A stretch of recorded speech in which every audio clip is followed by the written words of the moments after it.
નમસ્કાર વિદ્યાર્થી મિત્રો, કેમ છો? મજામાં? અત્યારે આપણે ધોરણ 12 એસએસસી વિષયમાં એક નવા ટોપિકની શરૂઆત કરવા જઈ રહ્યા છીએ. છેલ્લે આપણે અલગ અલગ કર્મચારી વિષયક પત્ર વ્યવહારમાં આપણે અભ્યાસ શરૂ કર્યો હતો. હવે અત્યારે આપણે એ ટોપિકના નવા મુદ્દાની ચર્ચા કરવાની છે. છેલ્લે આપણે સમજૂતી મેળવી કે જ્યારે કર્મચારીની બઢતી કરવામાં આવે અથવા જ્યારે કંપનીમાં કોઈ કર્મચારીની નિમણૂક કરવામાં આવે એ સમય દરમિયાન કેવી રીતે પત્ર વ્યવહાર કરવામાં આવતો હોય છે એના વિશેની સામાન્ય એક ચર્ચા, સામાન્ય પત્ર વ્યવહાર અને એની લેખિતમાં આપણે સમજૂતી મેળવી છે. તો હવે આપણે એના જ આગળના મુદ્દાની ચર્ચા કરવા જઈ રહ્યા છીએ.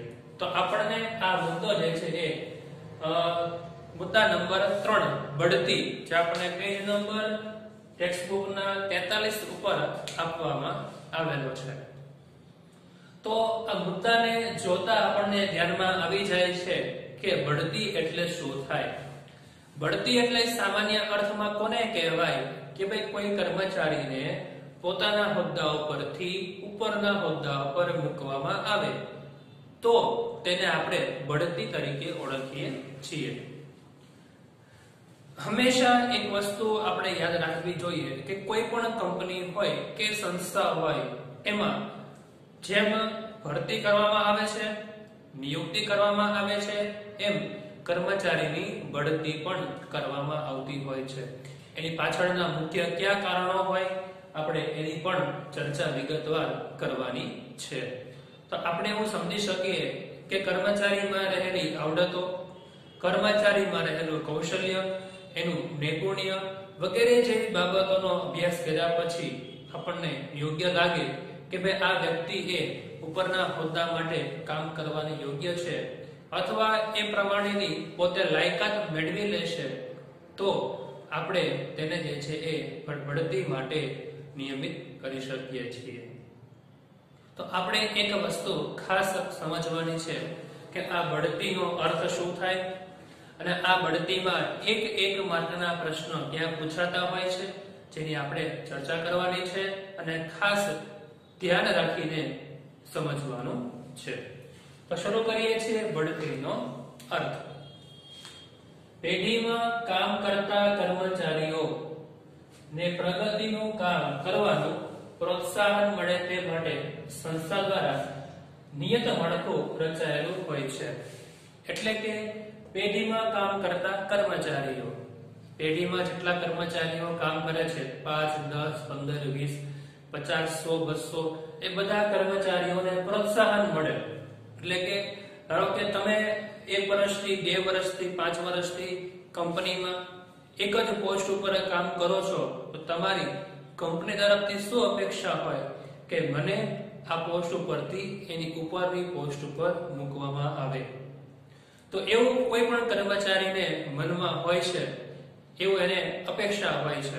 તો એ અપેક્ષાને ધ્યાનમાં રાખીને કંપની અહીંયા જે છે એ એક માળખાની રચના કરેલી હોય છે કે સ્ટેપ બાય સ્ટેપ કર્મચારીઓને ઉપર હોદ્દા ઉપર મૂકવામાં આવતા હોય છે. તો એવો એક તબક્કો જેને આપણે બઢતી તરીકે ઓળખીએ છીએ કે જેમાં કર્મચારીને પ્રોત્સાહન પણ મળશે અને કર્મચારીએ જે એક ફોર્મેટ તૈયાર કરેલું છે, કંપનીએ જે એક માળખું બનાવેલું છે એ માળખાને આધીન, એ માળખાને અનુરૂપ કર્મચારીઓને બઢતી આપવામાં આવતી હોય છે. જેને કારણે દરેક કર્મચારીની આવડત અને કૌશલ્યને ધ્યાનમાં રાખીને બઢતી કરવી જરૂરી છે. તો આ છે એની એક પ્રોપર માહિતી. હવે આપણને એક માર્કના પ્રશ્નમાં પૂછાતું હોય છે કે બઢતી એટલે શું અથવા પદોન્નતિ કોને કહેવામાં આવે છે. તો આ ખાસ નોટ ડાઉન કરજો. બઢતીને પદોન્નતિ તરીકે ઓળખવામાં આવે છે. 1 માર્ક. પદોન્નતિ એટલે શું? કર્મચારીને નીચેના હોદ્દાઓ પરથી ઉપરના હોદ્દાઓ પર લઈ જવા. જેમ કે સુપરવાઇઝર હોય તો એને સુપરવાઇઝર થી મેનેજર સુધી પોસ્ટ આપવામાં આવે તો નીચલી પોસ્ટ ઉપરથી એને ઉપરના પોસ્ટ ઉપર મૂકવામાં આવતું હોય છે. તો તો અહીંયા 1 માર્કનો મોસ્ટ ટાઈમલી પ્રશ્ન કોઈના ધ્યાનમાંથી ન વહી જાય એટલા માટે ખાસ ધ્યાન આપવાનું છે. ફરીવાર રેફર કરાવું છું. બઢતીનો મતલબ જે છે એ પદોન્નતિ તરીકે ઓળખવામાં આવે છે. શું કીધું છે અહીંયા? પદોન્નતિ એટલે કે બઢતી. એમસીક્યુ માં પૂછાતું હોય છે. ત્યારબાદ આપણને 1 માર્કના પ્રશ્નમાં પૂછે બઢતી એટલે શું? કર્મચારી તેના વર્તમાન હોદ્દાઓ પરથી ઉપરના હોદ્દાઓ પર મૂકવામાં આવતું હોય છે તેને બઢતી કહેવામાં આવે છે. તમને પ્રશ્ન ઉલટાવીને પૂછે કે કર્મચારીને વર્તમાન હોદ્દાઓ પરથી ઉપરના હોદ્દાઓ પર લઈ જવો એટલે શું? એમસીક્યુ માં લખ્યું હોય એ બઢતી, બદલી, અપકર્ષ કે ભરતી. તો આપણે કોઈ પણ પ્રકારના કન્ફ્યુઝન વગર એક જ આન્સર રાખવાનો કે નીચેના હોદ્દાઓ પરથી ઉપરના હોદ્દાઓ પર લઈ જવામાં આવે તો બઢતી. ક્લિયર એકદમ બધાને? ભરતી એટલે શું? કર્મચારીને નવા કંપનીમાં જોડવા એને આપણે બઢતી અને આપણે ભરતી કહીએ છીએ. ડન. તો અહીંયા આપણે બે એક માર્કના પ્રશ્ન જે છે એ પૂછાતા હોય છે જેને આપણે અહીંયા ક્લિયર કર્યું. હવે આ બઢતી શા માટે આપવામાં આવે છે? બઢતીના કારણો શું છે એને આપણે હવે ચર્ચા કરીએ. સૌપ્રથમ પહેલું કારણ છે કર્મચારી નોકરીના નિયત વર્ષો પૂરા કરે ત્યારે. જ્યારે આપણે અહીંયા કર્મચારીએ જે છે એ નિયત કરેલા એટલે શું? નક્કી કરેલા. કે હમણાં આની પહેલાના પત્રમાં એવું જોઈ ગયા કે કોઈ કર્મચારીની ભરતી કરવામાં આવે છે ત્યારે એવું કહે છે કે ભાઈ તમે કંપનીમાં જે છે એ 2 વર્ષ સુધી જોબ કરવાની. 2 વર્ષ પૂરા થઈ ગયા પછી તમે કંપનીમાં એ આગળ પ્રમોશન તમને મળી શકશે. અથવા 2 વર્ષ તમારે હંગામી ધોરણે કામ કરવાનું છે, અજમાયશી ધોરણે કામ કરવાનું છે, પછી તમને પરમેનન્ટ અને પછી તમને એ પ્રમોશન આપવામાં આવશે, બઢતી આપવામાં આવશે. એટલે કે કંપનીમાં જે તે કર્મચારીએ નક્કી કરેલી પોસ્ટના આધારે જ્યારે નક્કી કરેલા વર્ષો પૂરા કરે છે તો એ સમય દરમિયાન એને આપણે અહીંયા ખાસ નોકરીના નિયત વર્ષોને આધારે નિમણૂક કરવામાં આવતી હોય છે અને પછી બઢતી આપવામાં આવતી હોય છે. ત્યારબાદ કર્મચારી શૈક્ષણિક કે ટેકનિકલ વધારાની લાયકાત મેળવે છે ત્યારે. શૈક્ષણિક લાયકાત એટલે ધારો કે કોઈ કંપનીમાં જે તે પોસ્ટ ઉપર વ્યક્તિ કામ કરે છે પરંતુ એની પાસે પૂરેપૂરી એ વિભાગની લાયકાત નથી, ડિગ્રી નથી મેળવી. ધારો કે સીએ કામ કરે છે કંપનીમાં, તો સીએ નીચે કામ કરતા જે આસિસ્ટન્ટ છે, આસિસ્ટન્ટ પાસે સીએ ની ડિગ્રી હોતી નથી. તો એ લોકો ધીમે ધીમે અભ્યાસ પોતાનો શરૂ રાખે, પોતે કંપનીમાં જોબ કરતા જાય અને પોતાનો અભ્યાસ પૂરો કરે સીએ નો, તો હવે એને કંપનીના આસિસ્ટન્ટ માંથી એના મુખ્ય સીએ તરીકે એને નિમણૂક કરવામાં આવે છે. તો એની શૈક્ષણિક લાયકાત એને મેળવી લીધી, શૈક્ષણિક ડિગ્રી એને મેળવી લીધી, તો હવે એને આસિસ્ટન્ટ માંથી મુખ્ય પોસ્ટ ઉપર લેવામાં આવશે. તો અહીંયા શૈક્ષણિક લાયકાત મેળવે ત્યારે, ટેકનિકલ જ્ઞાનમાં વધારો કરે ત્યારે. એટલે કે જે તે મુખ્ય એન્જિનિયર હોય, સબ એન્જિનિયર હોય, સબ પોસ્ટ ઉપર હોય તો એ પોતાના શિક્ષણ મેળવે, પોતાનો કોર્સ કરશે, યોગદાન આપશે, અનુભવ મેળવશે. તો ટેકનિકલી પોતે જે છે ઇમ્પ્રૂવ પોતાનું કરશે અને પછી એને આગળની પોસ્ટ ઉપર નિમણૂક કરવામાં આવતી હોય છે ત્યારે એની ભરતી કરવામાં આવતી હોય છે. તો આપણે કહી શકીએ કે કર્મચારીની શૈક્ષણિક અને ટેકનિકલ રીતે જ્ઞાનમાં વધારો કરે પછી એને નિમણૂક કરવામાં આવે છે. ત્યારબાદ કર્મચારી કોઈ વિશિષ્ટ પ્રકારની સિદ્ધિ મેળવવામાં આવી હોય ત્યારે. વિશિષ્ટ પ્રકારની સિદ્ધિ એટલે શું?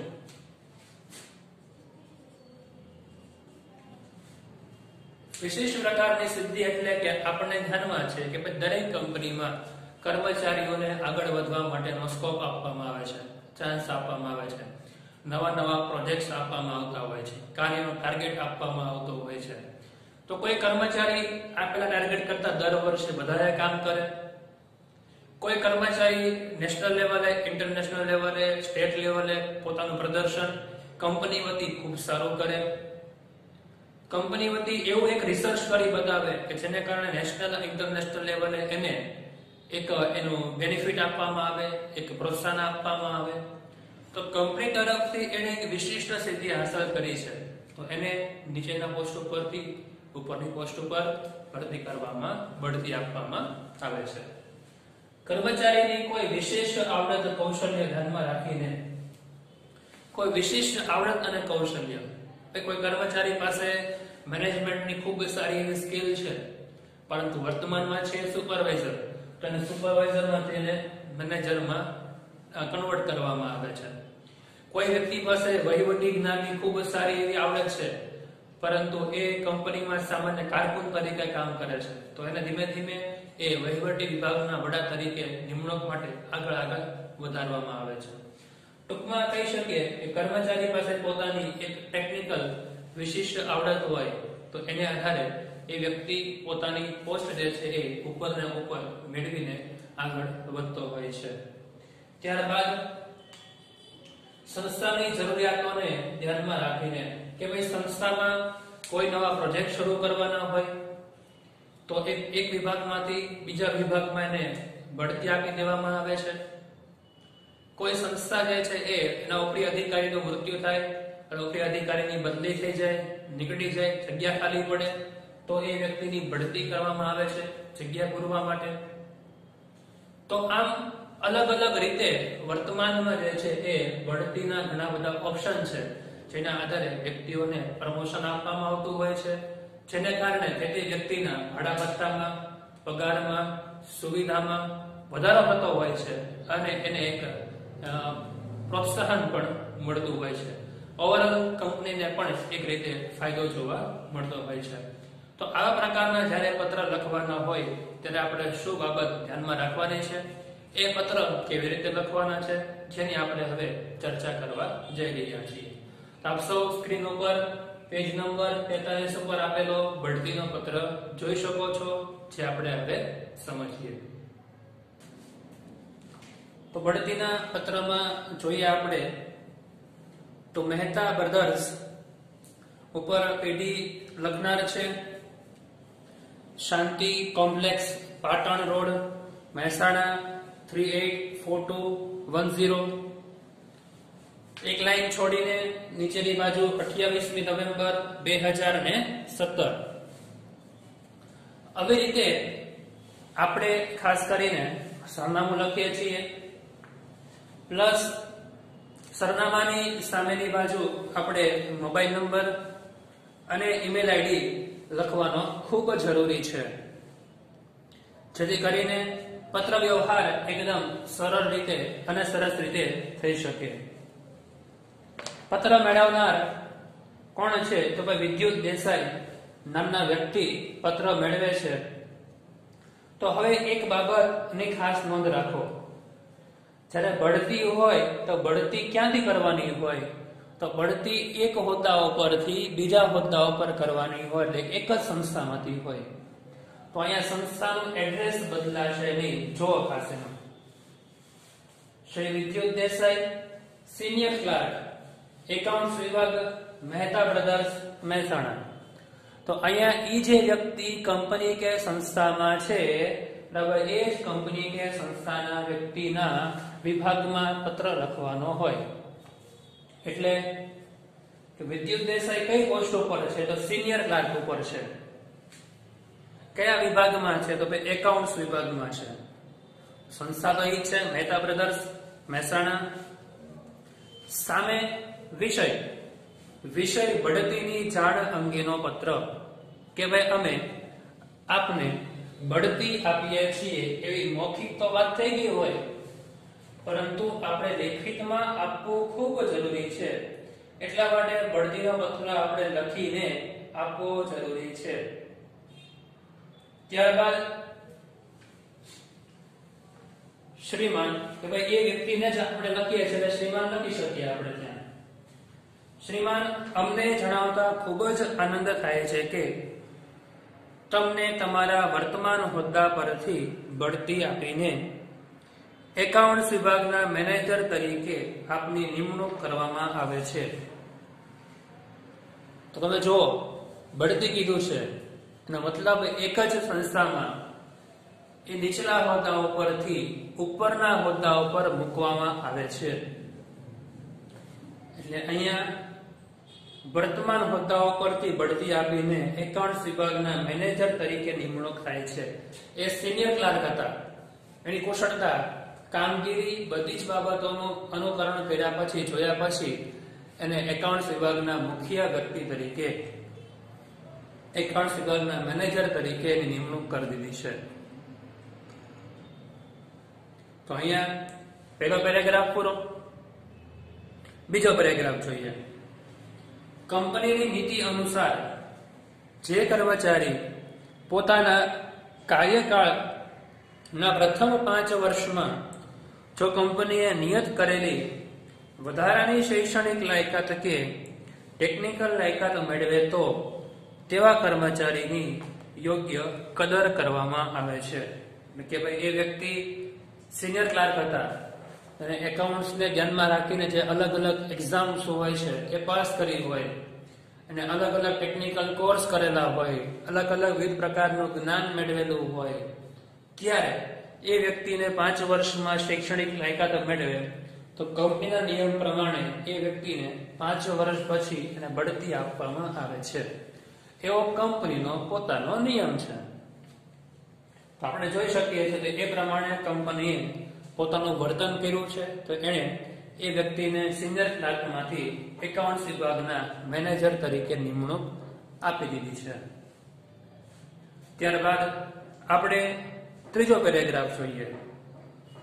તમે મેળવેલી વધારાની લાયકાત અને તમે સંપૂર્ણ કરેલા વર્ષનો અનુભવ આપણી પ્રણાલિકાને અનુરૂપ હોવાથી એકાઉન્ટ્સ વિભાગના મેનેજર તરીકેની બઢતી આપવામાં આવે છે.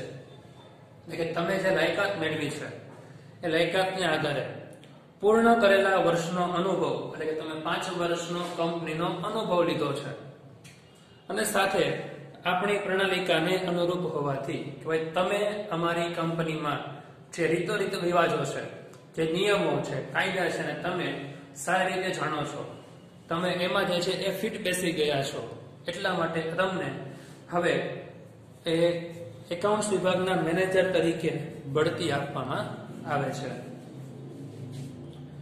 10મી ડિસેમ્બર 2017 થી આપની નિમણૂક ઉપરયુક્ત હોદ્દા માટે કરવામાં આવે છે. તો ભાઈ જુઓ, તો પેલા પત્ર કઈ તારીખે લખેલો છે? તો પત્ર 28મી નવેમ્બરે લખેલો છે. તો એ સમયે સિનિયર ક્લાર્ક હતા, પરંતુ હવે બઢતી સાથે એને એકાઉન્ટ્સ વિભાગના મેનેજર તરીકે ક્યારે જોઈન્ટ થવાનું છે? તો 10મી ડિસેમ્બરે. 10મી ડિસેમ્બર 2017 થી આપની નિમણૂક ઉપરોક્ત હોદ્દા એટલે કે એકાઉન્ટ્સ વિભાગના મેનેજર તરીકે કરવામાં આવે છે. નોકરીની બદલાયેલી શરતો, નવા પગાર ધોરણો, મળવાપાત્ર અન્ય ભથ્થાઓ અંગેની માહિતી આ પત્ર સાથે બિડાણ કરવામાં આવેલી છે. તો આપણે સમજી શકીએ છીએ કે જો વ્યક્તિની બઢતી થાય તો વધુ ને વધુ લાભ મળવા પાત્ર છે. એક તો એનો પગાર વધી જશે, બીજું જે કંઈ પણ અલગ અલગ પ્રકારના ભથ્થાઓ મળતા હોય છે, અલાઉન્સ મળતા હોય છે, એનો ફાયદો મળશે. તો આ બધી માહિતી આપણે પત્રમાં ન લખતા આપણે સાથે બિડાણમાં લખી શકીએ છીએ. આ પત્રમાં જણાવેલી તારીખથી તમારે મેનેજરના હોદ્દાઓ પર કાર્ય કરવાનું રહેશે. એટલે કે જ્યારે આ પ્રકારના હોદ્દાઓ પર કામ કરશે એ સમય દરમિયાન આ વ્યક્તિ જે તારીખ આપી છે 10 તારીખ, તો 10 તારીખથી એ વ્યક્તિ એકાઉન્ટ્સ વિભાગના મેનેજર તરીકે કાર્ય કરવાનું શરૂ કરશે. અને છેલ્લે શુભેચ્છા અને પછી આપનો વિશ્વાસુ જે તે વ્યક્તિએ સહી કરી છે એ વ્યક્તિ સહી કરશે અને ત્યારબાદ નીચે જે છે એ જે કોઈ પણ આ પેઢી કે સંસ્થા એ કંપની વતી પત્ર લખનાર વ્યક્તિ છે એ વ્યક્તિ એમાં નામ લખશે. જેમ કે જોઈ શકો છો ઘનશ્યામ ચૌધરી, અને એ કયા વિભાગમાંથી છે? તો કર્મચારી સંચાલક વિભાગમાંથી છે. આપણે ખાતે કીધું કે બિરાડમાં અમે સાથે આ નોંધ મોકલાવીએ છીએ, તો શું મોકલાયું છે? તો બિરાડમાં આપણે નકલ રવાનામાં વહીવટી વિભાગ દ્વારા અને નાણાં વિભાગ દ્વારા અને બિરાડ પત્રક છે. બે વસ્તુ શું કામ લખી? કારણ કે બિરાડમાં પત્રક છે, પત્રકમાં ભાડું ભથ્થું એલાઉન્સ કેટલું વધ્યું છે, કેટલા ફેરફાર છે એની માહિતી આપી. બીજું છે નકલ રવાના. નકલ રવાના કોને કહેવાય? તો અહીંયા એક એકમમાં જે છે એ કેટલા બધા વિભાગો હોય, બધા વિભાગો એકબીજા સાથે જોડાયેલા હોય છે. એટલા માટે અહીંયા જો એ એકાઉન્ટ્સ વિભાગ એટલે કે વહીવટી વિભાગ છે એ કોને કહેશે? તો બીજા વહીવટી વિભાગને. કારણ કે અત્યાર સુધી જે પગાર હતો એમાં શું થશે? વધારો થશે. વહીવટી વિભાગને કેવું પડશે? નાણાં વિભાગને. તો નાણાં વિભાગને વહીવટી વિભાગ નાણાં કોણ ચૂકવશે? નાણાં વિભાગ ચૂકવવાનો છે, તો નાણાં વિભાગને પત્ર લખવો પડશે. એટલા માટે અહીંયા એ બે વિભાગને પણ સાથે જાણ કરી દેવામાં આવે છે, જેથી કરીને આગળની કાર્યવાહી છે, નાણાં ચૂકવવાની છે, પગારની છે, એલાઉન્સની છે, ઝડપથી થઈ શકે. એટલા માટે આપણે આ વસ્તુ લખવી જરૂરી છે. આવું ક્યારે આવશે? આવું બઢતીના પત્ર હોય ત્યારે આવશે. ડન. અહીંયા ખાસ યાદ રાખવાનું છે, ત્યારે આપણે આંતરિક સરનામું લખીએ.